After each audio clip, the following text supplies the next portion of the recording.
आज वज़ीर आज़म ने कहा अपने तकरीर में कि आरएसएस मुल्क की जंग आज़ादी में हिस्सा ली। मैं सुन के परेशान हो गया कि ये कहाँ से ये स्टोरी बना रहे। हमारे वज़ीर आज़म लंबी लंबी छोड़ते हैं, अब सारी दुनिया जानती, मगर ये बोलना वज़ीर आज़म का कि आरएसएस मुल्क की आज़ादी में हिस्सा लिया, तो मेरे को थोड़ा पढ़ने का शौक़ है। अगर मुझे नहीं मालूम तो जिनके पास इल्म है उनको तंग करता हूँ मैं। तो मालूम यह हुआ कि आरएसएस का एक भी आदमी मुल्क की आज़ादी में अपनी जान नहीं गंवाया, एक भी आदमी। अगर नाम है तो बता दो हमको। आरएसएस का कोई भी आदमी आरएसएस के बनने के बाद जेल को नहीं गया।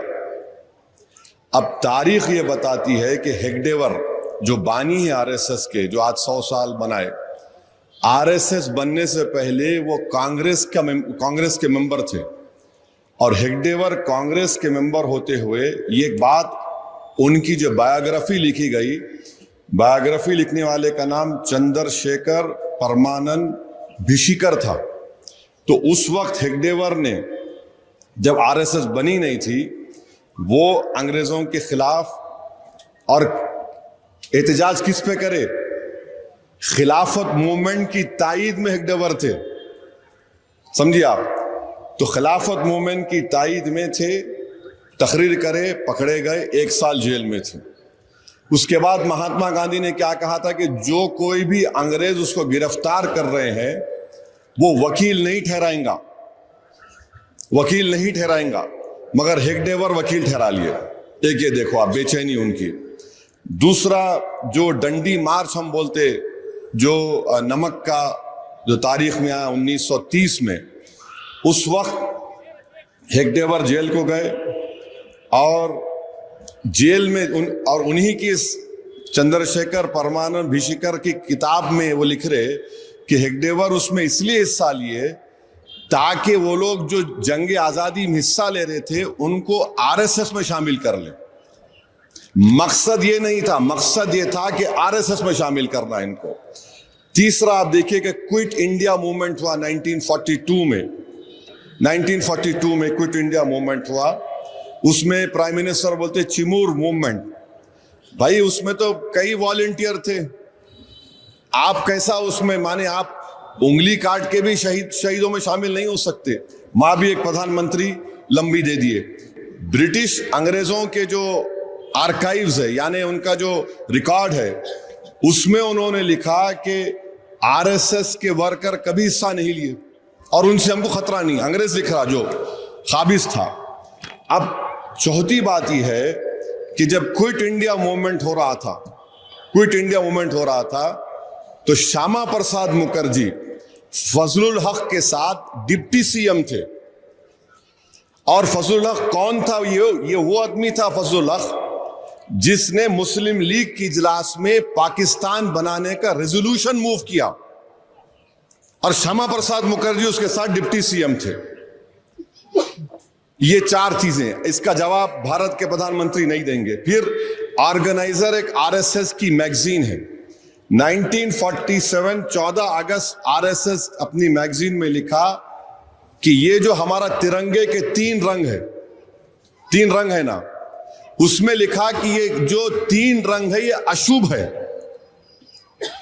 अशुभ है कहा, ये एक बात हो गई। ये भी हमारे प्रधानमंत्री को मालूम, मगर डाल दे रहे, गुगली डाल रहे।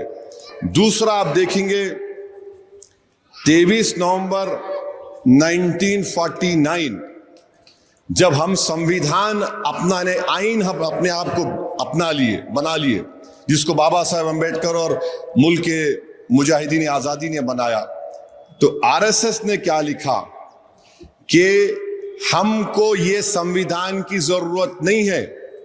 ऑर्गेनाइजर में लिखा हमको मनुस्मृति चाहिए। मनुस्मृति मुसलमानों का नहीं है, वो तो हमारे हिंदू भाइयों के खिलाफ है। अच्छा, फिर सावरकर ने एक टेलीग्राम दिया था। टेलीग्राम किसको दिया था? अंग्रेज क्वीन को, बहुत बड़े मुजाहिदी आजादी। कि आप ये सब क्या कर रहे हैं, आप नेपाल के बादशाह को दे दो ये मुल्क, उनको किंग बना दो, उन हिंदुओं के किंग है। ये तारीख है, हमको एक एक चीज मालूम।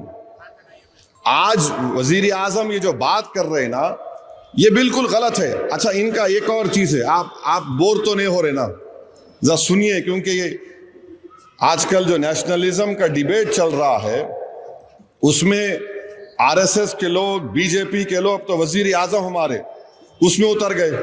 तो ये तारीख का मुताला करना जरूरी है, और जरूरी इसलिए भी है कि हम इनके झूठ को बेनकाब करना है।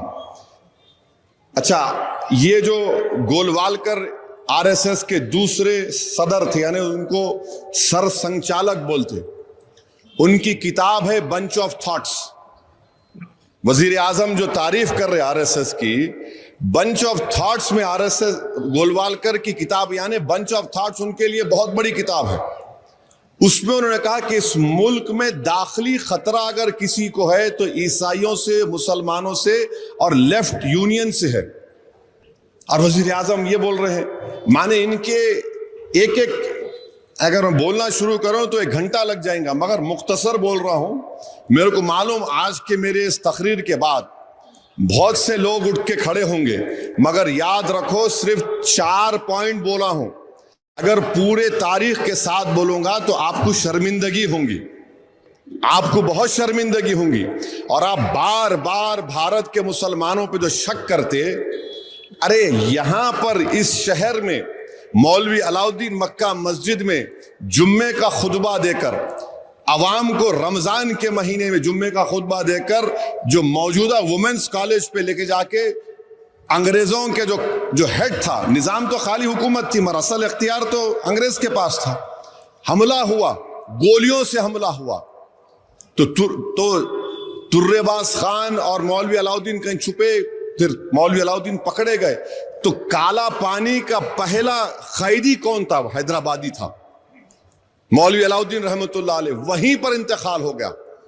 4 मरतबा अंग्रेज लिखे कि इस शख्स इतना ज़ईफ हो चुका है, तो सालार जंग बोलते थे, निजाम बोलते थे हमारे को नहीं चाहिए शख्स, वहीं पर इंतकाल हो गया।